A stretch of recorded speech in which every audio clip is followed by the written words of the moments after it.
ပြီးတဲ့အခါကျတော့လာပြီးတဲ့အခါကျတော့ကျမတို့လာပြီးတဲ့အခါကျ webinar လေးကိုကျင်းပတာနှစ်ပေါင်းတော်တော်များများဖြစ်ပါပြီအရင်လည်းကျမတို့အတွက်popular လည်းဖြစ်ပါတယ်နောက်ပြီးတဲ့အခါကျတော့ကျမတို့အတွက် learning တွေလည်းအများကြီးရပါတယ်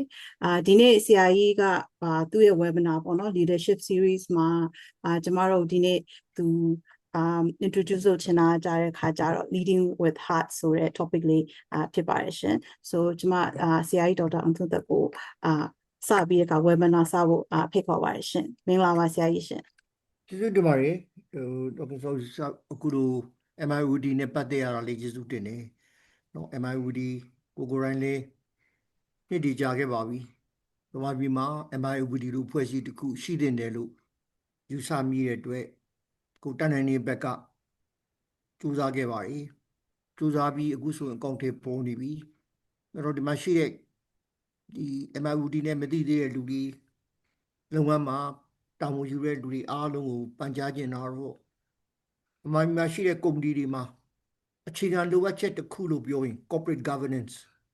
ဒီလုပ်ငန်းတွေကိုစီမံအုပ်ချုပ်တဲ့နေရာမှာတသက်ရဲ့စီမံမှုလူတွေအုပ်ချုပ်ဖို့လူတွေစီစဉ်မှုလူတွေအဲ့လိုလုပ်တဲ့နေရာမှာမြန်မာနိုင်ငံမှာတစ်ခုတည်းသောအဖွဲ့အစည်းကတော့မြန်မာ Institute of Directors ပဲဖြစ်ပါတယ်။ဒါကြောင့်မို့ဒီမှာရှိတဲ့လုပ်ငန်းရှင်တွေဖြစ်ဖြစ်မန်နေဂျာကြီးတွေပဲဖြစ်ဖြစ် C level တာဝန်ယူတဲ့လူတွေပဲဖြစ်ဖြစ်ပုံစံမျိုးစုံနဲ့ MIOD နဲ့ပတ်သက်ဖို့ဆရာတော်တိုက်တွန်းဆွေးနွေးကြပါတယ် MIOD မှာလုပ်ငန်းတွေအများကြီးရှိပါတယ်ပညာပေးလုပ်ငန်းတွေ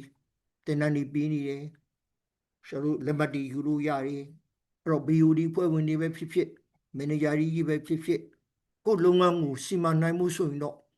အဓိကလိုအပ်ချက်ကတော့ corporate governance ပဲ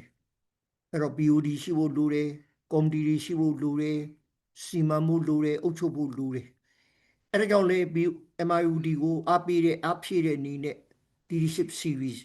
seminar တွေကိုလုပ်ခြင်းဖြစ်ပါတယ်အဲ့တော့ခဏတင်ပြမယ့်ခေါင်းစဉ်ကတော့ကျွန်တော်တို့ဒီမှာပထမဆုံး share လုပ်ချင်ပါတယ်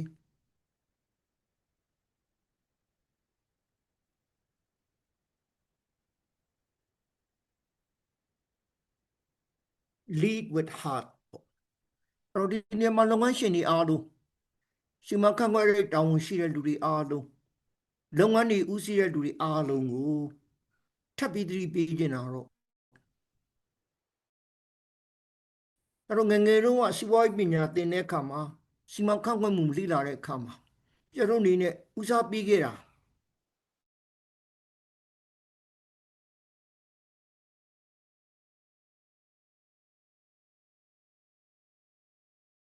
ပြီးတော့မှနောက်တစ်ခုနားလည်ခဲ့တာတော့ hands အပြင်ကို head အုံနောက်ရှိဖို့လိုတယ်လို့နားလည်ခဲ့တယ်အုံနောက်နဲ့လက်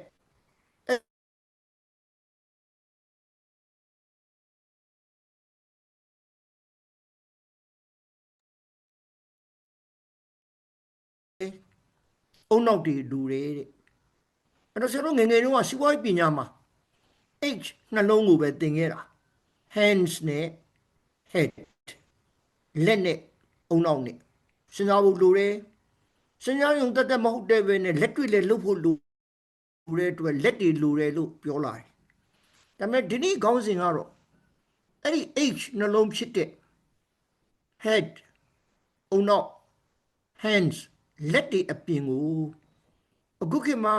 စီမံခန့်ခွဲတဲ့နေရာမှာဦးစီးတဲ့နေရာမှာလူတွေကိုဦးစီးတဲ့အတွက်အုံနောက်နဲ့စဉ်းစားရုံလက်နဲ့လှုပ်ရှားရုံမလုံလောက်တော့ပဲနဲ့ဂဏိကောင်းစဉ်ဖြစ်တဲ့နှလုံးသားနဲ့ကင်တွယ်ဖို့လူတွေဦးစီးဖို့လူတွေဆိုတဲ့အကြောင်းပေါ့အဲ့တော့ဂဏိနားထောင်တဲ့လူတွေ seminar တွေမှာ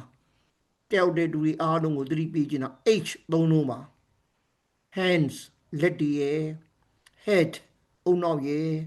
ဂဏိပြောမယ် heart နှလုံးသားရဲ့ဆိုပြီးတော့ဒီသုံးခုပြည့်စုံမှကိုကစီမံနေကိုကဦးစီးတယ်ကိုကအုပ်ချုပ်တယ်ကိုကကုတ်ကဲတယ်ဆိုရင်လက်ကအရေးကြီးတယ်လက်ရှိမှလုံနိုင်မှာအုံနောက်ကအရေးပါတယ်စဉ်းစားတွေးခေါ်မှု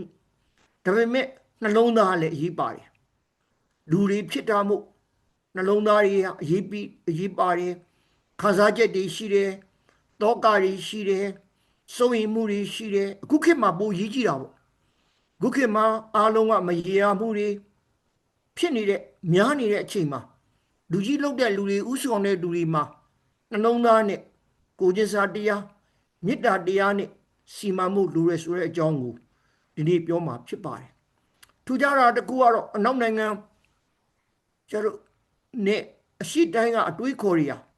တဖြည်းဖြည်းနီးစပ်လာတာတွေ့အရင်တော့ဆရာတို့ငယ်ငယ်တော့စီဝိုင်းပညာသင်တဲ့အခါမှာ emotion ဆိုတာလုံးဝမသင်ခဲ့အောင်အားလုံးက feeling မလိုဘူးအားလုံးကအုံနောက်နဲ့စဉ်းစားရမယ်လို့စဉ်းစားလာတယ်အခုတော့ဘယ်စာအုပ်ပဲဖတ်ဖတ် emotion ပါလာတယ်ဘယ်စာအုပ်ပဲဖတ်ဖတ် compassion မေတ္တာကရုဏာဆိုတာပါလာတယ်ဆိုတာတွေ့ရပါတယ်အဲ့တော့ခဏတည်းအောင်လည်းအထူးသဖြင့်လူငယ်တွေအားလုံးအနေနဲ့အုံနောက်ကရေးပါတယ်လက်တရားလိုအပ်တယ်နှလုံးသားလည်းအရေးကြီးတယ်ဆိုတဲ့အကြောင်းကိုပြောမှာဖြစ်ပါတယ်အဲ့တော့ဒီနေရာမှာနှစ်ပိုင်းတင်ပြဖို့ဖြစ်ပါတယ် heart first ပေါ့နှလုံးသားကိုဦးစားပေးရမယ်တဲ့ခံစားချက်တွေအတွေ့အယူဆတွေအပြင်ကိုအနေနဲ့လူတွေနဲ့ပတ်သက်လာရင်ကိုကနှလုံးသားကိုရှေ့တန်းတင်ပြီးတော့ကိုအနေနဲ့ကိုကျင့်စာတရားမေတ္တာတရားဂရုဏာတရားကိုရှေ့တန်းတင်ဖို့လိုတယ်ဆိုတဲ့အကြောင်းကိုတင်ပြမှာဖြစ်ပြီးတော့နောက်တစ်မျိုးက empathic leadership ကိုကျင့်စာတရားနဲ့ခေါင်းဆောင်လုပ်တဲ့လူတွေဦးစီးတဲ့လူတွေဟာကိုနေရာကိုကြည့်တာမှန်ပေမဲ့ကိုရဲ့ဝန်ထမ်းတွေကိုရဲ့လုပ်ဖို့ကံဘက်တွေရဲ့အခြေအနေတွေကိုလည်းကိုကျင့်စာတရားနဲ့နားလည်ဖို့လိုမယ်စီမံဖို့လိုမယ်ဆိုတဲ့အကြောင်းကိုတင်ပြမှာဖြစ်ပါတယ်အဓိကတော့အကြောင်းအရာ6ချက်ကိုတင်ပြသွားမှာဖြစ်ပါတယ်အဲ့တော့ heart first leadership နှလုံးသားကိုရှေ့တန်းတင်တဲ့ခေါင်းဆောင်မှုကပါလေဒီမှာရှိတဲ့လူငယ်တွေအားလုံးကိုကျတော့ MIUD လည်းကျေးဇူးတင်တာတော့အခုခေတ်မီတဲ့အတွေးခေါ်တွေဟာအရင်ငငယ်တော့ပုံစံမဟုတ်တော့ဘူးလွန်ခဲ့တဲ့9နှစ်က10နှစ်ကစဉ်းစားတဲ့ပုံစံမဟုတ်တော့ဘူးအသစ်တွေဖြစ်လာတယ်အတွေးခေါ်တွေဆန်းသစ်လာတယ်အတွေးခေါ်တွေကနူးညံ့လာတယ်အတွေးခေါ်တွေကပျော့ပြောင်းလာတာကိုသိဖို့လိုအပ်တာဖြစ်တယ်ဒီထဲမှာကျောင်းသားတွေဖြစ်တဲ့ MBA ကျောင်းသားတွေဆိုရင်လည်းပဲအတန်းဒီမှာတင်တဲ့အုံနောက်နဲ့ပဲစဉ်းစားတဲ့ပုံစံမဟုတ်တော့ဘဲနဲ့နှလုံးသားနဲ့စဉ်းစားဖို့ဆိုတဲ့အကြောင်းဟာလေနားလည်ရမှာဖြစ်ပါတယ်အဲ့တော့ပထမဆုံးသတိပေးခြင်းတာဒီအစုံမေးလေးကိုဆရာတော်မျှဝေခြင်းတယ် lead from your heart နှလုံးသားနဲ့ရှေ့ဆောင်ရင်တဲ့ your people will follow you မိမိဝန်ထမ်းတွေလုပ်ဖို့ကံပြည့်တရားလူချင်းကြောက်လို့ယွန်းလို့အမိတ်နာကားတဲ့ပုံစံမဟုတ်ပဲနဲ့သူတို့စိတ်ထဲမှာတကယ်ကိုမျက်နှိုးလို့ကြည်ညိုလို့လေးစားလို့ယုံကြည်လို့ဖြစ်ဖို့ဆိုရင်တော့နှလုံးသားနဲ့ရှေ့ဆောင်မှရမယ်ဆိုတဲ့အကြောင်းကိုပြောမှာဖြစ်ပါတယ်အဲ့လိုစဉ်းစားရင်ဒီမှာရှိတဲ့မန်နေဂျာကြီးတွေဒီမှာရှိတဲ့တာဝန်ရှိတဲ့လူတွေဒီမှာရှိတဲ့အလုပ်တွေမှာတာဝန်ကြီးယူတဲ့လူတွေကိုအနေနဲ့ how do I be a better leader now ငါဘာလုပ်ရင်ရမလဲငါလုပ်တဲ့အလုပ်ငန်းတွေဒီတဲ့ပိုပြီးထီအောင်ငါရဲ့ဝန်ထမ်းတွေစိတ်ချမ်းသာအောင်ငါရဲ့ဝန်ထမ်းတွေငါပြောတာတွေကိုလိုက်နာနိုင်အောင်အမိန့်ကြောက်လို့မဟုတ်ဘဲနဲ့လူချင်းချင်းနဲ့ပတ်သက်လာအောင်ဘာလုပ်ရမလဲဆိုတဲ့မိကုံးဟာမန်နေဂျာတိုင်းဦးဆောင်ဦးရွက်ပြုနေတဲ့လူတိုင်းစဉ်းစားမယ်တွေးရမယ်မေးရမယ်မိကုံးဖြစ်ပါတယ်အဲ့တော့အရေးကြီးတာကလူသားဆန်ဖို့ပဲကိုကလူကြီးဖြစ်လို့ငါ့ကိုလာမပြောနဲ့ငါမသိချင်ဘူးမင်းတို့ရဲ့ဒုက္ခငါကိစ္စမဟုတ်ဘူးလို့မစဉ်းစားဘဲနဲ့တယောက်နဲ့တယောက်တကယ်ကိုစစ်မှန်တဲ့ယဉ်နီးမှုတွေတယောက်နဲ့တယောက်ဆက်ဆံမှုတွေယုံကြည်မှုကိုအခြေခံပြီးတော့ဒီနေရာမှာဒီမှာနားထောင်နေတဲ့မန်နေဂျာကြီးတွေအားလုံးအားပေးခြင်းတယ် MIOD ဖွဲ့ဝင်တွေဖြစ်ဖြစ် MIOD နဲ့မပတ်သက်တဲ့လူပဲဖြစ်ဖြစ်ကိုတာဝန်ကသူများကိုကူညီဖို့တာဝန်ရှိတယ်နော် support အားပေးရမှာဖြစ်ပါတယ်ဒါကြောင့်မို့ဘာလို့လဲဆိုသုံးခုပဲ empathy လို့ခေါ်တဲ့ကိုကျင့်စာတရားကိုကျင့်စာဖို့လိုတယ်ကိုနေရာနဲ့ကြည့်မှန်ပေမဲ့သူ့ဘက်ကကြည့်အခြေအနေကတစ်မျိုးဖြစ်နိုင်တယ် ကိုယ့်ဘက်ကကြီးတဲ့ကိစ္စကိုရှောင်ဖို့ဆရာတိုက်တွန်းကြပါတယ် empathy ရှိကြပါ sympathy မဟုတ်ဘူးနော်တနာတာမဟုတ်ဘူး empathize လုပ်တာကိုချင်းစာတာပြီးတော့ချင်းချင်းနားလေကြပါနော် humanity လူတွေပဲအပြစ်နာစာရှိတာပဲပြည့်စုံတဲ့လူရယ်လို့မရှိပါဘူးလူကြီးလှုပ်လို့ငါအားလုံးသိတယ်ငါအားလုံးတတ်တယ်ဆိုတာမဖြစ်နိုင်သလိုလူငယ်လှုပ်တဲ့လူတွေကလည်းသူ့နီးသူ့ဟာနဲ့နားလေဖို့လိုအပ်ပါတယ်ပြီးတော့မှတစ်ချိန်ကပြောခဲ့တဲ့ authentic ပေါ့စစ်မှန်တဲ့ရိုးသားတွေဖြောင့်မတ်တဲ့မတုနဲ့တော့ငါလူတွေလူကြီးလူငယ်တွေအစ်စ်ပဲရှင်းပဲတတိရှိနော်သူများအတုခိုးစရာအကြောင်းမရှိဘူးကိုက authentic ကိုဒီသူများနဲ့မတူဘူးထူရတယ်ကိုမှအရေးချင်းရှိတယ်ဒါကိုလက်ခံမှရဒါကြောင့်မို့မှာကျင်တော့ဆရာတို့အခုခေတ်မှာကုမ္ပဏီတွေမှာပြောတာတခုရှိပါတယ်လုပ်ငန်းတွေမှာကိုလည်းစီးပွားရေးလုပ်ငန်းတွေနဲ့ပတ်သက်တာကုမ္ပဏီတိုင်းဒီဘာမဟုတ်ဘူး insurance မဟုတ်ဘူးစက်ရုံမဟုတ်ဘူးဆေးရုံမဟုတ်ဘူးဘာလဲ purpose driven organization MIOD တဲ့ဒီတိုင်းပဲဒေါက်တာဆိုတော့ MIOD ကဘာလဲလို့မေးရင် purpose driven ဥတီချက်တစ်ခုနဲ့ရက်တည်နေတဲ့အဖွဲ့အစည်းဖြစ်ဖို့လိုတယ်အဲ့တော့အဲ့ဒီအဖွဲ့အစည်းမှာတယောက်နဲ့တယောက်ယုံကြည်မှုရှိတယ်တယောက်နဲ့တယောက်စိတ်ချတယ်တယောက်နဲ့တယောက်အားကိုးတယ်ဆိုတဲ့အခြေအနေကိုဖန်တီးမှအဲ့ဒါ heart first leadership ဖြစ်ပါတယ်အဲ့တော့ဒါလေးတော့သတိပေးခြင်းနဲ့နော်တို့ကုမ္ပဏီတွေမှာအခုထိဒီအမြင်တွေရှိနေသေးတယ်ကိုဗစ်မတိုင်ခင် leaders need to have all the answers လူကြီးလုံးရင်အဖြေရှိတယ်အဲ့ဒီယူဆရအခုတိဆွဲမဲ့နေတာလူကြီးလုံးတဲ့လူကအားလုံးအဖြေရှိတယ်လူကြီးမှအဖြေရှိတဲ့အတွက်လူကြီးကိုအားကိုးရတယ်မိခိုရတယ်လူကြီးရှိကနာခံရတယ်အဲ့ဒီခါကျတော့လူကြီးကလည်းဘာဖြစ်လဲစင်ကုန်မှုတွေဘယ်လောက်ရှိတတိရှိတဲ့မျက်နှာကိုအမြဲတမ်းပြမယ် strong face ဒါရီကတစ်ချိန်ကနားလေခဲ့တဲ့လွန်ခဲ့တဲ့ကိုဗစ်ကာလ2019မတိုင်ခင်ကစီဝိုင်းပညာသင်တဲ့အခါမှာစီမံခန့်ခွဲမှုသင်တဲ့အခါမှာအခြေခံဒါပဲ leaders know all ခေါင်းဆောင်ကအားလုံးကိုသိတယ်သူ့မှာအဖြေရှိတယ်ခေါင်းဆောင်လုပ်တဲ့လူကတတိရှိတယ်ခိုင်မာတယ်စိန်ခေါ်မှုတွေအားလုံးကိုရင်ဆိုင်နိုင်တယ်ဆိုတာအရင်တော့အယူဆအတွေးခေါ်တွေပါခင်မမီတော့ပါဘူးဒါတွေမဟုတ်တော့ဘူးအခုတော့ဖြစ်လာတယ်ကိုဗစ်အလွန်မှာမသိဘူးလို့ပြောရတာအဲ့ဒါကောင်းဆောင်ပဲဒါလေးမှာကျင်တယ်နော်လုပ်ငန်းရှင်တွေကုမ္ပဏီကလူတွေရှင်းပြောနော်မလိန်နဲ့မတက်ရင်မတက်ဘူးဘာဖြစ်လဲရှက်စရာမှမဟုတ်တာကိုမသိဘူးရေးကြည့်တာကိုသူများကိုအမြဲတမ်းအကူအညီပေးဖို့ကိုတက်တာကိုလူတွေမတက်ရင်သင်ပေးဖို့အစဉ်ရှိတယ်ကိုကလည်းအကူအညီတောင်းဖို့အစဉ်ရှိတယ်အဲ့ဒါအရေးကြီးတယ်နော်လူကြီးလောက်တဲ့လူအားလုံးတက်ရမယ်သိရမယ်ဆိုတော့အယူဆရှိနေတာတို့နိုင်ငံမတိုးတက်တာအဲ့ဒါအဖွဲ့အစည်းတွေမှာအားလုံးကလူကြီးပဲတည်တယ် chairman ပဲနားလေတယ် BOD မှာအားလုံးက chairman ကိုပါအားကိုးနေရရင် MIOD ရဲ့ဥတီချက်ဖြစ်တဲ့ corporate governance ကမဖြစ်နိုင်တော့ chairman အားလုံးမသိနိုင်ဘူးနော်သိကြလည်းမလုံဘူးနော်မသိတော့လည်းပြောရရမယ်နော်အဲ့ဒါဒီမှားကြပါတယ်ပြီးတော့အားလုံးကလူသားတွေပဲမပြည့်စုံဘူးကိုမအားနေချက်တွေရှိတယ်အပြစ်တွေရှိတယ်ဒါတွေကလူသားဆန်တဲ့ပုံစံကိုပြောနေတာဖြစ်ပါတယ်ဒါကြောင့်မို့ lead with heart နှလုံးသားနဲ့ဥဆောင်မဲ့လူကြီးတွေဘယ်လိုရှိရမလဲဆိုတော့အရေးချင်းတွေဘာလဲလို့ရှင်းပြပါမယ်ပထမဆုံးကိုကိစ္စရမယ်နော်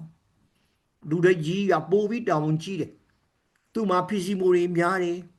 အဲ့ဒီခါကျတော့ဖြစ်လာတဲ့အခြေအနေကိုအစဉ်ပြောင်းသူကကင်တွယ်နိုင်မှုလူတွေသူကိုယ်သူခနိုင်ရှိအောင်လုပ်ရမယ်အဲ့တော့ခင်ဗျားတို့အနေနဲ့လည်းမှာကျင်တာတော့ကိုကလူကြီးဖြစ်ရင်ကိုဌာနတွေဦးစီးတဲ့အခါမှာသူများကိုမစောင့်ရှောက်ခင်ကိုယူဆိုင်ပါကိုဆင်ញင်မှုလိုတယ်ကိုအားဖြည့်ဖို့လိုတယ်လို့သတိပေးကြပါလေဒါလေးကတော့အဓိကပဲ listen အနည်းဆုံးကတို့ကုမ္ပဏီတိုင်းမှာအနည်းဆုံးကဘာလဲဆိုနားမထောင်ကြဘူးယာဒူးကြီးလေးနားမထောင်ကြဘူးငါအားလုံးသိတယ်ငါပြောတာကိုလက်ခံရမယ်အစည်းအဝေးတွေမှာကြည့်ဒီမှာရှိတဲ့လူတွေအားလုံး200ကျော် ဒီမှာရှိတဲ့လူတွေအားလုံးအစည်းအဝေးတက်ဖူးတဲ့လူတွေကြီးပဲအစည်းအဝေးမှာလူကြီးပြောတာပဲနားထောင်ပြီးတော့ပြီးသွားတဲ့အစည်းအဝေးတွေဘယ်နှကြိမ်ရှိတယ်မှတ်ကြည့်ပါကိုဘာမှမပြောရဘူးဝန်ထမ်းတွေအကြောင်းမသိဘူး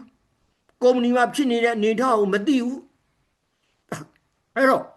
ဖြစ်ဖို့လိုတာတော့နားထောင်ပြီးဖို့လိုတယ်လို့ဘာကြောင့်လဲကိုသိတာရှိသလိုကိုမသိတာရှိတဲ့အတွက်နားထောင်မှာဖြစ်ပါတယ်ပြီးတော့မှအားဆောင်မှုမလိုဘူးနော်အစ်စ်ပဲရှိတဲ့အတိုင်းပဲကိုမှရှိတဲ့ခံစားမှုတွေကိုယ့်ရဲ့အတွေ့အကြုံတွေလူတွေအားလုံးနဲ့ကိုကနီးစပ်တယ်ဟောငါဆရာကြီးငါဆရာမကြီးကလည်းသူလည်းဖြစ်ခဲ့တာပါလားသူ့မှာလည်းအခက်အခဲရှိခဲ့ပါလားသူ့မှာလည်းပြဿနာတွေမျိုးစုံပါလားဆိုတော့နားလဲအောင်ဖော်ပြနိုင်ရင်သူတို့ကလည်းကိုယ်ပို့ပြီးယုံကြည်လာမှာဖြစ်ပါတယ်အဲဒါကြောင့်မို့ခုခေတ်တော့ဒါဆရာတို့ MIUD မှာဆရာအခွင့်အရေးရတိုင်းပြောတဲ့ကိစ္စ psychological safety တို့ Air Band တို့ Air Sombo တို့မှာလည်းပြောတယ် Max မှာလည်းပြောတယ် psychological safe အခုဖြစ်နေတာကမိသားစုတွေရှိတယ်အခုရှိနေတာလုံခြုံရေးတွေကောင်းတယ်အဲ့ဒါပါလဲ physical safety မရှိတာပါလဲ psychological safety မရှိဘူးလူတွေကမယုံကြည်ဘူးစိတ်မချဘူး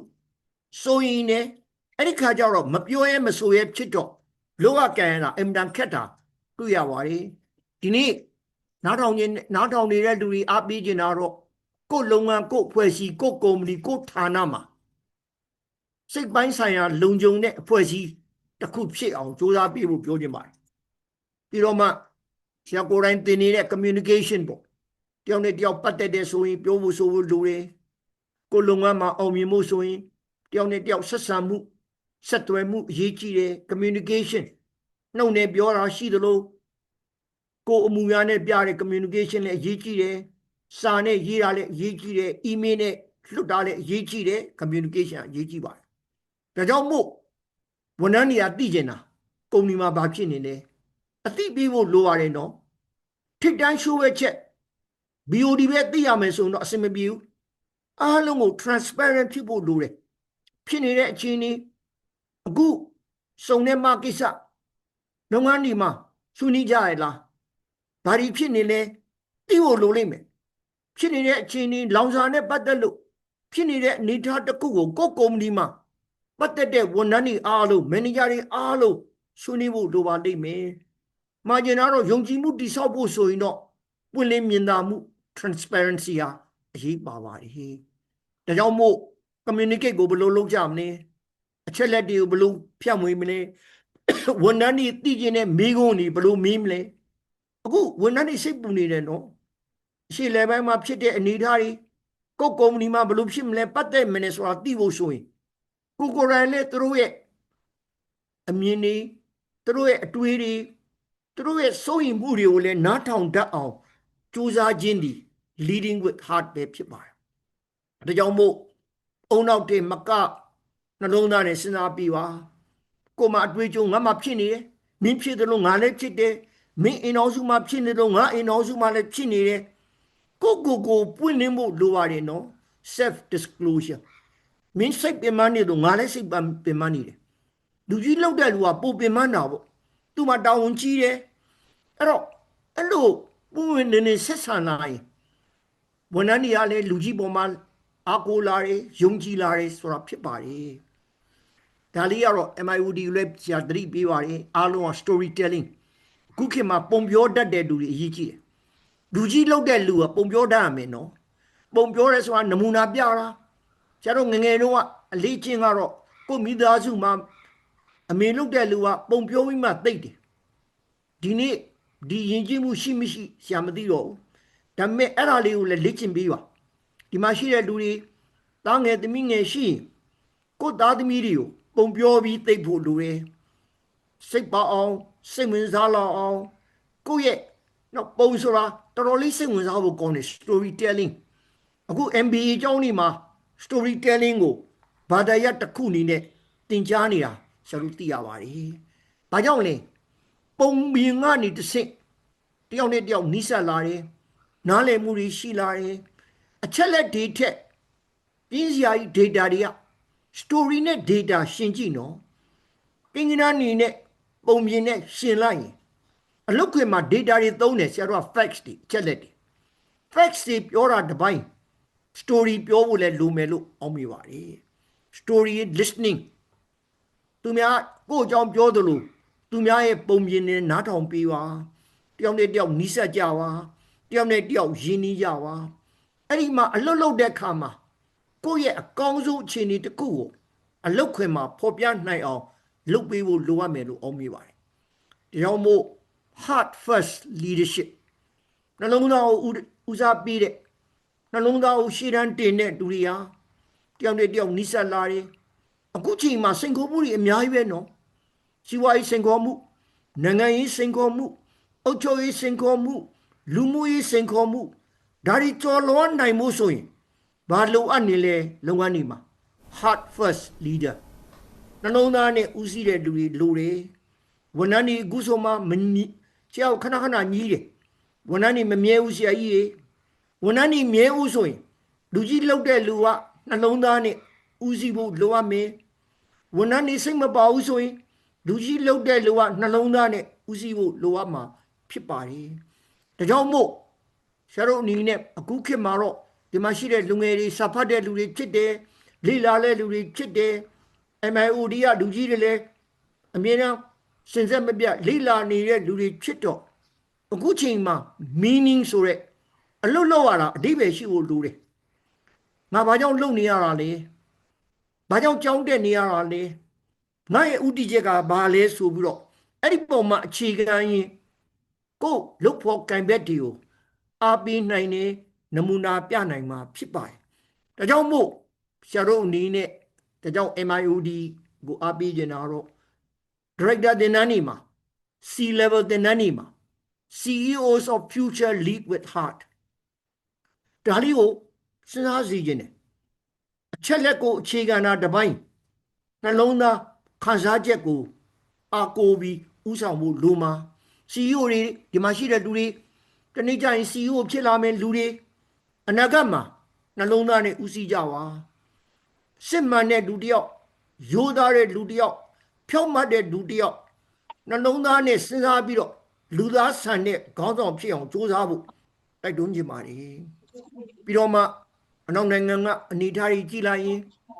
တကယ်ကိုစစ်မှန်တဲ့ကိုချင်းစာတရားဟာအောင်မြင်မှုရှိတာတွေ့လာတယ်လူကြီးလုပ်တဲ့လူကကိုချင်းစာတရားရှိအလုပ်ထွက်တဲ့အရေးအတွက်လည်းလျော့လာတယ်အလုပ်ပေါ်မှာစိတ်ဝင်စားမှုလည်းတိုးမြင့်လာတာကိုရှာတို့တွေ့ရှိရပါတယ်လူကြီးလုပ်တဲ့လူတွေအားလုံးမန်နေဂျာတွေအားလုံးကနှလုံးသားနဲ့ဦးစီးအလုပ်ခွင်မှာလည်းအောင်မြင်တယ်ကုမ္ပဏီကလည်းအမြတ်တွေရလာတယ် ROI ကောင်းလာတယ်ဒါတွေကလည်းကောင်းတဲ့လက္ခဏာတွေဖြစ်ပါတယ်ဒါကြောင့်မို့မကျင်တော့အခုလိုအခက်အခဲတွေအများကြီးရှိတဲ့ကာလမှာတယောက်နဲ့တယောက်ရင်းနှီးအောင်တယောက်နဲ့တယောက်နီးစပ်အောင်ဖြစ်လာတဲ့စိန်ခေါ်မှုတွေကင်တွယ်နိုင်အောင်လုပ်ပေးဖို့ heart first leadership နှလုံးသားကိုရှေ့တန်းတင်တဲ့ခေါင်းဆောင်တွေဖြစ်ဖို့ဆရာတိုက်တွန်းအားပေးကြပါတယ်အဲ့တော့လက်တွေ့ကြရလုံနိုင်တဲ့နည်း tips တွေပေါ့ဖြစ်နိုင်မဲ့အသုံးချနိုင်မဲ့ဖြစ်နိုင်မဲ့အရာတွေကိုဆွေးနွေးကြပါတယ်နံပါတ်1နားထောင်ပြီးဖို့ကနေအစားပြီးမန်နေဂျာကြီးတွေတက်နိုင်နားထောင်ပြီးပါနော်ကိုပြောတာနည်းနည်းရှော့လိုက်ကိုပြောခြင်းပေမဲ့မပြောနဲ့အောင်သူများပြောတာအရင်နားထောင်လိုက်အောင်ပြီးတော့မှသူတို့ရဲ့ကိုလုပ်ဖို့ကံပြက်ဒီမှာဘာတွေဖြစ်နေလဲကိုကသိပြီးမှအချိန်ယူပြီးမှတုံ့ပြန်ပေးဖို့ပြောခြင်းပါတယ်သူတို့ဘာတွေဖြစ်နေလဲဘာတွေတောကာတွေဖြစ်နေလဲအခုဆိုရင်ဝန်ထမ်းတွေတော်တော်များကစိတ်ပူနေကြတယ်နော်ဘာတွေဖြစ်မလဲဘယ်လိုပြောင်းလဲမှုတွေဖြစ်မလဲနော်အခုစုံတဲ့မှာကိစ္စသူတို့မှလည်းထိခိုက်တာပဲအဲ့တော့ကိုယ့်အနေနဲ့အဖြေမပေးနိုင်တော့သူတို့ပြောတာတွေကိုနားထောင်ဖို့ဆရာတော်တိုက်တွန်းခြင်းပါတယ်ပြီးတော့မှသူတို့ကိုမေးဖို့လိုတယ်အလုံးနဲ့ပတ်သက်လာရင်ဘာတွေပြင်လို့ရတယ်ဘယ်လိုပြင်လို့ရတယ်ဘယ်လိုကောင်းအောင်လုပ်လို့ရမလဲဆိုတာကိုယ်ဝန်ထမ်းတွေလုပ်ဖို့ကံပဲတရားနေတဆင့်အတိတွေစုဆောင်ပေးဖို့တိုက်တွန်းခြင်းပါတယ်အဲဒါကြောင့်မို့အမြဲတမ်းသူတို့ကိုနားထောင်ပေးပါ ပြီးတော့မှသူတို့ပြောတာတွေကိုကိုကစဉ်းစားပြီးတော့မှတုံ့ပြန်ပြီးတော့လုတ်ပေးနိုင်တယ်လုတ်ပေးမယ်မလုတ်ပေးနိုင်သူတို့ပြောတိုင်းလုတ်ပေးမနိုင်ဘူးနော်လူကြီးတွေမှားခြင်းနဲ့မန်နေဂျာကြီးတွေမှားခြင်းနဲ့ဝန်ထမ်းတွေအလုံးလိုက်ဖို့ပြောတာမဟုတ်ဘူးကိုလုံနိုင်တယ်အောင်လုတ်ပေးမယ်မလုံနိုင်ကြတာနဲ့မလုံနိုင်တဲ့အကြောင်းဖြစ်နေတဲ့အခြေအနေကိုသူတို့နားလည်အောင်ကိုကပြန်လဲပြီးတင်ပြဖို့လိုမှာဖြစ်ပါတယ်ပြီးတော့မှ vulnerable ဆိုတဲ့ကိစ္စငါဟာမပြည့်စုံဘူးဒီခေါင်းစဉ်ဒီအကြောင်းအရာသိခက်တာနော်တို့ယဉ်ကျေးမှုမှာ vulnerable ဖြစ်ဖို့ငါမသိဘူးလို့ပြောရတာတော်တော်ခက်ငါနားမလည်ဘူးလို့ပြောရတာဝန်ခံရတာခက်တယ်ငါမှအားနည်းချက်ရှိတယ်ဆိုတာကိုပြောရတာခက်တယ်ငါဟာ vulnerable ပဲကိုမပြည့်စုံတာဒီမှာရှိတဲ့လူတွေအားလုံးတိုက်တွန်းမြင်တယ်ပုံဝင်လင်းလင်းပြောကြနော်ငါမသိဘူးငါသိတာရှိတယ်ငါမသိတာရှိတယ်ဒါတွေအားလုံးကိုလုတ်ဖို့ကင်ဘက်တွေကိုနားလည်အောင်လုပ်ပေးဖို့ပြောပါရေးကြည့်တာသူတို့မှလည်းအကြောင်းအရာတွေရှိတယ်သူတို့မှလည်း story တွေရှိတယ်လို့ကိုမှလည်းရှိပါတယ်သူတို့ရဲ့မျှော်လင့်ချက်တွေသူတို့ရဲ့အိမ်မက်တွေရှိတယ်လို့ကိုမှလည်းအိမ်မက်တွေရှိတာမျှဝေပေးဖို့ပြောခြင်းပါတယ်ရေးကြည့်တာတယောက်နဲ့တယောက်ယုံကြည်မှုရှိ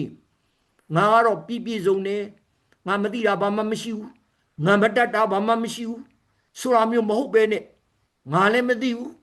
မင်းလည်းမသိတဲ့အခါမှာမင်းနဲ့ငါနဲ့ပေါင်းပြီးတော့သိအောင်လုပ်ကြရအောင်ဆိုတဲ့ယုံကြည်မှုကိုအခြေခံတဲ့ဆက်သွယ်မှုဆက်ဆံမှုတွေလုပ်ပေးဖို့တိုက်တွန်းခြင်းပါတယ်ပြီးတော့မှရေးကြည့်တာ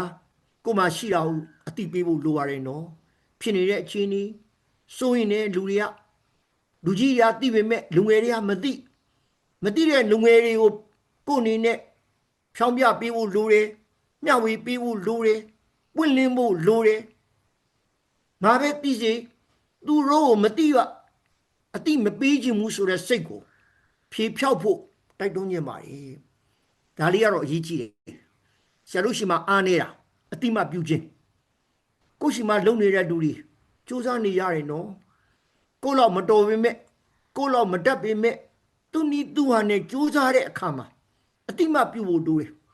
အတိမပြုရလို့ recognition လုပ်တဲ့အခါမှာလေတစ်နေ့တစ်ခါလုပ်တဲ့ပုံစံနဲ့မလုပ်ပါနဲ့နော်အခုတော့ရှိရအဖွဲ့အစည်းတွေမှာတစ်နေ့တစ်ခါမှလုပ်ကြတာမျိုးတကယ်တော့နေ့တိုင်းလုပ်လို့ရတယ်လူကြီးလုပ်တဲ့လူကကိုယ့်ရဲ့ look for ကံဘက်တွေကိုကျေးဇူးတင်လို့ရတယ်အတိမပြုလို့ရတယ်စာလေးတစ်ချောင်းနဲ့တော်လိုက်တာမင်းလုပ်ပေးလို့အစဉ်ပြေလိုက်တာဆိုတာမျိုးကိုလုပ်တဲ့အကျင့်ကိုမွေးရင်းဒီနှလုံးသားနဲ့ဥဆောင်တဲ့လူတွေပဲဖြစ်ပါတယ်။ရောက်မို့မာဂျင်နာတော့အစည်းအဝေးလုပ်တဲ့အခါတိုင်းမှာဒီမှာရှိတဲ့လူတွေအားလုံး200ကျော်အစည်းအဝေးနဲ့ရင်းနှီးတဲ့လူတွေပါအစည်းအဝေးမှာတယောက်နဲ့တယောက်ချီးကျူးတဲ့အချိန်များကြားဘူးသလားကြုံဘူးသလားမရှိပါဘူးအစည်းအဝေးမှာဒါတွေမပြောဘူးမာဂျင်နာတော့ဒီနေ့အစည်းအဝေးလုပ်တဲ့အခါမှာနက်ပန်ဒီနေ့တက်တဲ့လူတွေအစည်းအဝေးလုပ်တဲ့အခါမှာကိုယ့်အထဲမှာချီးကျူးစရာရှိတဲ့အကြောင်းအရာတွေရှိရင်အတိမပြုဖို့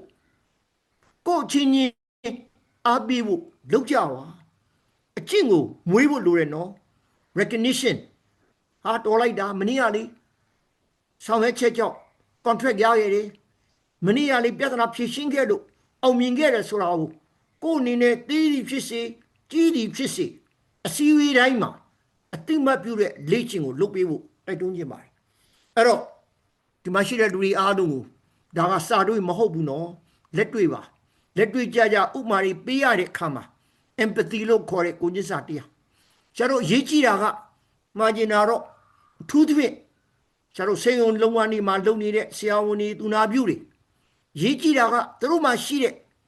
ပင်မမှုတွေသူတို့က stress environment ရှိကြတယ် stress များတော့ patient ကျတော့လူနာတွေကိုစောင့်ရှောက်ရတာလူနာတွေကတောကသူတို့ရှိကူးလာတယ်အဲ့ဒီခါကျတော့သူတို့ရဲ့ဖြစ်နေတဲ့အနေအထားကိုသိအောင်ဆေးရုံမှာအုပ်ချုပ်တဲ့လူတွေနားလည်အောင်စဉ်းစားပြီးတော့သူတို့အတွက်ဘယ်လိုပြုစုရမလဲဆိုတော့အစီအစဉ်တွေကိုလုပ်ပေးဖို့လိုတာ empathy လို့ခေါ်တဲ့ကိုချင်းစာတရားဖြစ်ပါတယ်အဲဒါကြောင့်မို့မာဂျင်နာတော့လုံနေပါတယ်ဆရာလည်းဆေးရုံနေနဲ့ပတ်သက်တဲ့လူတယောက်အနေနဲ့ဆေးရုံမှာရှိတဲ့သူနာပြုတွေဆရာဝန်ကြီးတွေကိုသူ့မှာရှိနေတဲ့သူကြုံတွေ့ခဲ့ရတဲ့သူ့ရဲ့ အခက်ခဲတွေကိုမျှဝေပေးပြီးသူတို့တွေဘာဖြစ်ချင်တာလဲဒီမှာရှိတဲ့လူတွေမှားခြင်းနဲ့နောက်9နှစ်10နှစ်ကိုယ့်ရဲ့ဥတီချက်တွေကိုယ့်ရဲ့အိမ်မက်တွေဘာတွေလဲဆိုတာကိုမျှဝေဖို့လိုမှာဖြစ်ပါတယ်အခုချိန်မှာဘာဖြစ်မှမသိဘူးနော်အရင်တော့အနေထားမဟုတ်တော့ဘူးအခြေအနေတွေပြောင်းလာတယ်အဲ့ဒီခါကျတော့အစည်းအဝေးတွေမှာတယောက်နဲ့တယောက်အားပေးရပါနော်စိုးရိမ်မှုရှိနေတဲ့တောကားတွေရောက်နေတဲ့အနေထားတွေရှိနေတဲ့ကာလမှာရေးကြည့်တာတယောက်နဲ့တယောက်အားလုံးအစည်းအဝေးတွေလုပ်တဲ့အခါမှာကိုယ်မှာရှိတဲ့ဝေဒနာတွေကိုယ်မှာရှိတဲ့ပူပန်မှုတွေကိုမျှဝေမဲ့အစီအစဉ်တွေလုပ်ပေးဖို့တိုက်တွန်းခြင်းပါတယ်ပြီးတော့မှလူတိုင်းကပုံမြင်နေရှိတာဒါပဲကိုကဘာလုပ်လဲကိုဘာတွေစဉ်းစားနေတယ်ကိုအတွက်ဘာတွေအရေးကြီးလဲဆိုတာကိုမျှဝေပေးဖို့လိုအပ်ပါဖြစ်ပါတယ်လူငယ်တွေအားလုံးကိုအားပေးဖို့ဆိုရင်တော့လူကြီးတွေလုပ်တဲ့လူကကိုယ့်ရဲ့အခြေအနေတွေကိုတင်ပြနိုင်မှုကအရေးကြီးလှပါတယ်ကြာဒါလေးတော့မှားကျင်တယ်နော် MIUD ကနေတစ်ဆင့်ခဏ MBA တက်တဲ့လူတွေဖြစ်ဖြစ်အလုပ်လုပ်တဲ့လူတွေပဲဖြစ်ဖြစ်အရင်နဲ့ပုံစံနဲ့အရင်တော့နားလဲတဲ့ပုံစံနဲ့ဦးစီးလို့မရတော့ဘူးအခုချိန်ကအရင်နဲ့မတူတော့ဘူး MBA အတန်းဒီမှာလဲသင်္ဍာရီပြင်ဖို့လိုလိမ့်မယ်အရင်ပုံစံနဲ့ငါပြောတာလို့အမိန့်ဆိုတာမျိုးမဟုတ်ဘဲနဲ့ကိုကျစာတရားအပြည့်နဲ့ဦးစီးရမယ့်အခြေအနေဖြစ်တယ်ဆိုတာကိုသတိပေးနေတာဖြစ်ပါတယ်။ကြောင့်မို့ဒီပေါ်မှာအခြေခံပြီးတော့စူးစီးလိုက် empathic leadership ကိုကျစာတရားပြည့် lead with heart ဆိုတာဒါပါပဲနှလုံးသားနဲ့ဦးစီးပါလို့ပြောတာနှလုံးသားနဲ့ရှိဆောင်ပါလို့ပြောခြင်းဒီ empathic leadership ကိုကျစာတရားနဲ့ဦးစီးဖို့ပြောခြင်းဖြစ်ပါတယ်Leading with heart is about engagement. Engagement ဆိုတာစိတ်ဆက်တာပြောတာမဟုတ်ဘူးနော်။ကျွန်တော်လူငယ်တွေအတွေးမလွဲနဲ့နော်။စိတ်ဆက်ခြင်းမဟုတ်ဘူးနော်။ Engagement ကပတ်သက်ခြင်းကိုပြောတာ။ကိုယ်အနေနဲ့ seeing your people through the eyes of empathy first. သူတို့ကြည့်တဲ့အခါမှာသူတို့ကိုချင်းစာတရားနားလည်မှုပေးပြီးတော့ကြည့်ဖို့ဥဆောင်ဖို့ကိုချင်းစာနဲ့စဉ်းစားပြီးဖို့တိုက်တွန်းဆွေးနွေးကြပါလေ။ဒါကြောင့်မို့ဒီမှာရှိတဲ့လူတွေအားလုံးကိုကြောင့်ကိုသိရပါ။ကိုကလူသားပဲ။ကိုကမပြည့်စုံဘူးနော်။ဆရာတို့လည်းမပြည့်စုံဘူး။ဆရာမအားနေချက်ဒီအများကြီးရှိတယ်။ကိုသိတာရှိသလိုမသိတာတွေအများကြီးရှိတယ်။ကိုကြောင့်ကိုသိအောင်လုပ်ပြီးတော့မှစီမံဖို့ဦးစီးဖို့အရေးကြီးလှပါတယ်။စာအုပ်တွေထဲမှာသူဒေသနာတွေထဲမှာအရင်နဲ့မတူတော့ဘူးအရင်တော့ကတော့အားလုံးပြည့်ပြည့်စုံမှလူကြီးဖြစ်တယ်လို့ပြောတယ်အခုချိန်မှာအားလုံးကမပြည့်စုံဘူးအားလုံးကလိုအပ်ချက်တွေရှိရတယ်ဆိုတော့လက်ခံတာဖြစ်ပါတယ်ဒါကြောင့်မို့ကိုဘာကြောင့်အလုပ်လုပ်နေလဲဆိုတဲ့မိကုန်း MIUD လူကြီးတွေလည်းမှားခြင်းတယ်ဘာကြောင့်တို့ MIUD ထောင်ထားတာလဲဆရာလည်းကိုအမြဲတမ်းမေးတယ်ငါဘာကြောင့်မနေ့ကလည်းဆယ်မနာတစ်ခုလုပ်ရတယ်အခုလည်းလုပ်တယ်ဘာကြောင့်လဲအဲ့တော့ကိုအကြောင်းကိုသိအောင်စူးစမ်းဖို့လိုတယ်အဲ့ဒါမှ contagious သူများလည်းကိုလိုပဲအားကြပြီးတော့ကိုကနမူနာပြဖို့လိုမှာဖြစ်ပါတယ်ရေးကြည့်တာကခေါင်းဆောင်မှုဆိုတာဘာလဲ trust ယုံကြည်မှု loyalty သစ္စာရှိမှုခေါင်းဆောင်လို့ပြောရင် followership နောက်လိုက်ပါမှခေါင်းဆောင်ဖြစ်တာနောက်လိုက်မပါဘဲနဲ့ခေါင်းဆောင်ဆိုတာမရှိနိုင်ဘူးနော်ဒါကြောင့်မို့ပွင့်လင်းပါယူသားကြပါမသိဘူးလို့ပြောကြပါအားနေချက်ရှိရင်အားနေချက်ရှိတာကိုအနေနဲ့လက်ခံပါကိုလည်းကျင့်တတ်နော်ကိုလည်းကျင့်တတ်ကိုပြင်မကို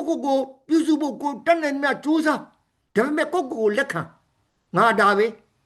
ငါအနေနဲ့အားနေချက်ရှိတယ်ဘာဖြစ်လဲငါကြိုးစားမယ်ငါအားထုတ်မယ်ဆိုတဲ့စိတ်မွေးဖို့ပဲပြောပါတယ်ဒါကြောင့်မို့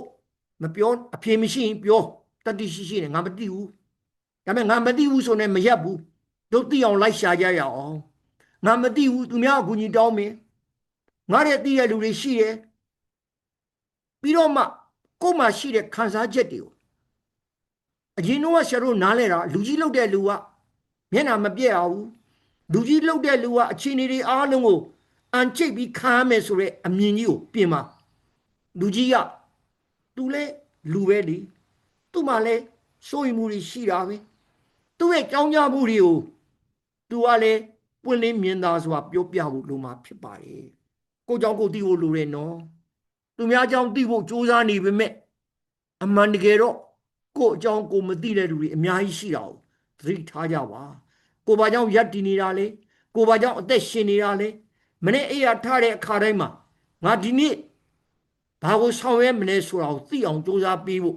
know thyself ကိုကြောင့်ကိုသိအောင်လုပ်ပါလို့ပြောပြီးတော့မှလူဆိုတာလူပဲဒီချစ်တာရှိတယ်ဆိုရင်တာရှိတယ်ကြောက်တာရှိတယ်လူဖြစ်တဲ့အတွက်သူများနဲ့ထိတွေ့ခြင်းနဲ့အထီးကျန်မနေခြင်းဘူးဒါလူသားပဲလူဖြစ်တဲ့အတွက်သူများနဲ့ပတ်သက်ခြင်းနဲ့ဒါလူသားပဲကိုလူကြီးဖြစ်တော့လူသားမဟုတ်တော့ဘူးလို့မမြင်နဲ့နော်လူကြီးဖြစ်လာလေငါဟာလူသားတယောက်ဖြစ်တယ်ဆိုတာကိုပို့ပြီးနားလဲဖို့လိုလားမှာဖြစ်တယ်အဲ့တော့ကိုရင်ထဲရှိတဲ့အတိုင်းကိုအွန်လော့ထဲအခုဆိုရင်ဆရာတို့စီးပွားရေးပညာမှာစီမံခန့်ခွဲမှုပညာဒီထူးခြားတဲ့တစ်ခုကတော့အုံနောက်အာယုံကြောနဲ့ပညာနဲ့တော်တော်လေးနှိစက်နေတယ်အခုဆိုရင်ဆရာတို့အနေနဲ့အုံနောက်ထဲမှာဘာဖြစ်တယ်ဆိုတာကိုလေ့လာနိုင်တဲ့အနေအထားတိတောင်ရှိလာတာတွေ့ရပါတယ်အဲ့တော့ဒီမှာရှိတဲ့ပုဂ္ဂိုလ်၃ဦးနမူနာပြခြင်းပါတယ်သိကြမှာပါဆရာတို့မန်ဒဲလာတို့လူသာကင်းတို့ဆရာတို့နိုဘယ်ဆုရတဲ့ပါကစ္စတန်ခလီမာတို့သူတို့ကိုကြည့်ရင်တကယ်တမ်းတော့ empathic leadership ဆရာတို့ကိုချင်းစာတရားအပြည့်နဲ့ဥဆောင်တဲ့သူတွေဖြစ်ပါတယ်ဒါကြောင့်မို့လူတွေကိုတယောက်နဲ့တယောက်နီးစပ်အောင်ဖန်တီးပေးကြပါတယောက်နဲ့တယောက်ကိုလုပ်ဖို့ကံပဲဒီချင်းချင်းယဉ်ဤအောင်တယောက်နဲ့တယောက်နားလည်မှုရှိအောင်သူတို့ရဲ့လိုအပ်ချက်သိအောင်နဲ့ကိုကအမြဲတမ်းစဉ်းစားပေးဖို့တိုက်တွန်းခြင်းပါတယ်ရေးကြည့်တာဒီ၃ချက်ပဲဒီချက်ကရေးကြည့်တယ်နော်ဆရာချင်းယူပြီးပြောပြမယ် whole person doing work that matters အလုပ်လုပ်တဲ့အလုပ်ဟာတန်ဖိုးရှိတဲ့အလုပ်ဖြစ်ရမယ်ကြံတက်တဲ့အလုပ်လည်းတန်ဖိုးရှိတယ်နော်တန်ရှင်းလုပ်တဲ့တန်ဖိုးရှိတယ်နော်လုံညုံရေးလုပ်လဲတန်ဖိုးရှိတယ်နော်ရှင်းကန်လုပ်လဲတန်ဖိုးရှိတယ်နော်အဲ့တော့ကိုလုပ်တဲ့အလုပ်ဟာတန်ဖိုးရှိတဲ့အလုပ်ဖြစ်အောင်ကြိုးစားဖို့နောက်တစ်ခုက loving without condition မေတ္တာကပေးဆက်ခြင်းပဲရယူခြင်းမဟုတ်ဘူးပြီးတဲ့အတွက်ပြန်ရမယ်ဆိုတဲ့မျှော်လင့်ချက်မရှိနဲ့ပြီးတော့မှဒီမှာရှိတဲ့လူငယ်တွေဖြစ်တာမို့အားလုံးကိုအားပေးခြင်းနဲ့ growing from adversity အခက်ခဲတွေစင်ကုန်မှုတွေကနေတစ်ဆင့်ရှင်သန်ကြီးထွားလာအောင်ကြိုးစားပေးဖို့ဖြစ်ပါတယ်ဒါကြောင့်မို့ HEART ရပါလေလို့ပြောရင် H ဆိုတဲ့စကားလုံး hear and understand me မိမိဝန်ထမ်းတွေကိုနားထောင်ပေးပါတဲ့သူတို့ရဲ့တောကတွေသူတို့ရဲ့အတွေးတွေသူတို့ရဲ့ခံစားမှုတွေကိုနားထောင်ပေးပါပြီးတော့မှ even if you disagree သဘောမတူရင်တော့ငါ့ကိုမှားတယ်လို့မပြောပါနဲ့အဲ့ဒါလေးကလည်း E ကိုသတိထားတယ် acknowledge the greatness in me ဝန်ထမ်းတူးချင်းမှာထူးခြားတာတွေရှိပါတယ်နော်ကိုဝန်ထမ်းဖြစ်လို့ကိုရဲ့ယာရုငယ်လို့မသိဘူးမတတ်ဘူးလို့မထင်ပါနဲ့တယောက်ချင်းတူးချင်းမှာလည်းထူးခြားတဲ့အရေးချင်းတွေရှိပါတယ်ပြီးတော့မှ remember to look for my intentions ငါရဲ့စီနာတွေကိုအမြဲတမ်းအသိမှတ်ပြုပါတဲ့ပြီးတော့မှဒါလေးသိသဘောကျလို့ tell me the truth with compassion အမှန်တရားကိုပြောတဲ့အခါမှာကိုမေတ္တာကရုဏာနဲ့ပြောပါတဲ့လူကြီးလုပ်တဲ့လူကလူငယ်တွေပြောတဲ့အခါမှာမင်းညံ့လိုက်တယ်လို့ပြောတာမှန်ပေမဲ့ညံ့တယ်လို့ပြောတာထက်ကိုသူ့ကိုချင်းစာတရားနဲ့ပြောဖို့ HEART lead from heart ဒါလေးကတော့လူတိုင်းအတွက်မှတ်လို့ရမယ်အခြေအနေတွေဖြစ်ပါတယ်အဓိကတော့ဒါပါပဲနော်ကိုချင်းစာတရားပဲ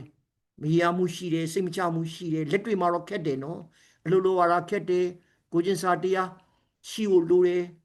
သူများနေရာနဲ့နေကြည့်ရင်သူ့ဘက်ကနားလည်မှုတွေပေးနေအောင်ကြိုးစားပေးဖို့လိုပါတယ်ဆရာခဏသုံးတဲ့ပုံလေးပါတချို့တွေသိကြလိမ့်မယ်လူသစ်တယောက်သိချင်မှလည်းသိမယ် sympathy ဆိုတာတနာတာမင်းတွင်းထဲရောက်လို့ငါတနာလိုက်တာဆိုပြီးပြောတယ် empathy ဆိုတာတော့အပေါ်ကနေနေပြီးကြည့်တာမဟုတ်ဘဲနဲ့ကိုယ်တိုင်ဆင်းပြီးတော့ သူနဲ့အတူတွင်းထဲမှာနေပြီးတော့မင်းနဲ့ငါနဲ့ဘယ်လိုခံစားကြရမလဲဆိုတဲ့ကိုချင်းစာတရားအပြည့်နဲ့အဲ့တော့ခဏစပြီး lead with heart ဆိုတာ sympathy မဟုတ်ပါဘူး empathy တရားသူနေရာနေကြည့်သူနဲ့အတူတူခံစားဖို့လိုအပ်တာဖြစ်ပါတယ်ခဏစပြီးနားထောင်ကြပါခဏစပြီးအားပေးကြပါခဏစပြီးကို policy တွေပြန်ကြည့်ပါလုပ်ငန်းတွေမှာHR နဲ့ပတ်သက်လာရင်ဝန်ထမ်းကြီးရနဲ့ပတ်သက်လာရင်ဝန်ထမ်းတွေကိုဦးစားပေးတဲ့ policy တွေရှိရလားလက်တွေ့ကျင့်သုံးမှုဟာလူဝန်ထမ်းတွေပေါ်မှာအာရုံစိုက်တဲ့ policy ဖြစ်ရလားဆိုတော့စဉ်းစားပြီးကိုတိုက်တွန်းခြင်းပါတယ်ခဏစပြီးအခုချိန်မှာပြောင်းလဲမှုတွေအများကြီးဖြစ်နေတဲ့အခါမှာဝန်ထမ်းတွေကလည်းစိုးရိမ်နေတယ်ကိုယ်အနေနဲ့အုံနောက်ဒီမကနှလုံးသားနဲ့ဆက်ဆံဖို့မိကိုယ်နေမိပြီးဖို့သူတို့ရှိရလေသူတို့ရဲ့တည်ကျင်တာတွေကိုကဖြည့်ရှင်းနိုင်အောင်နားထောင်ပေးဖို့လေတိုက်တွန်းခြင်းပါတယ်အဓိကတော့တယောက်နဲ့တယောက်လူတိုင်းမှာလုတ်ခွင်ဒီမှာကိုချင်းစာတရားအပြည့်နဲ့အလုတ်ခွင်ဖြစ်လာရင်အခုခေတ်သုံးနေတဲ့ burn out အလုတ်ပင်မမှုတွေများတော့မခံနိုင်တော့ဘူးဆေးရုံရောက်တဲ့အထိဖြစ်လာတယ်ဒါကြောင့်မို့တယောက်နဲ့တယောက်အားပေးကြပါ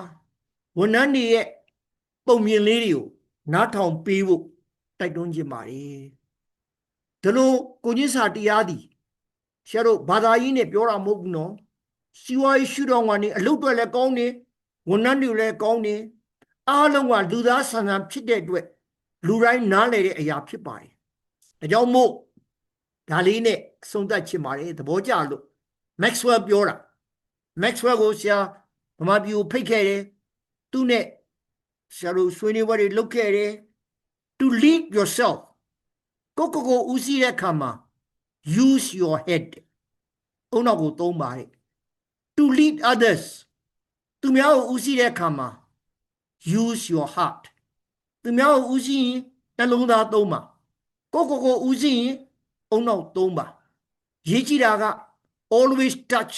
a person's heart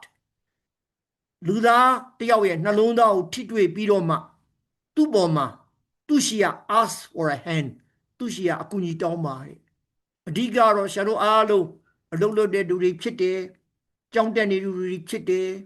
စိန်ခေါ်မှုတွေအများကြီးရင်ဆိုင်နေတဲ့လူတွေဖြစ်တဲ့အခါကျတော့ဆရာတို့နားလေတဲ့ lead from head အုံနောက်နဲ့စဉ်းစားတာထက်အခုခေတ်မှာဒီနေ့သုံးတဲ့ဒီနေ့ပြောတဲ့ဒီနေ့တင်ပြတဲ့ဒီနေ့ဆွေးနွေးတဲ့ lead from head ဒီမကပဲနဲ့ lead from heart ကိုမှတ်စီခြင်းပါတယ်အားလုံးကိုကျေးဇူးတင်ပါတယ်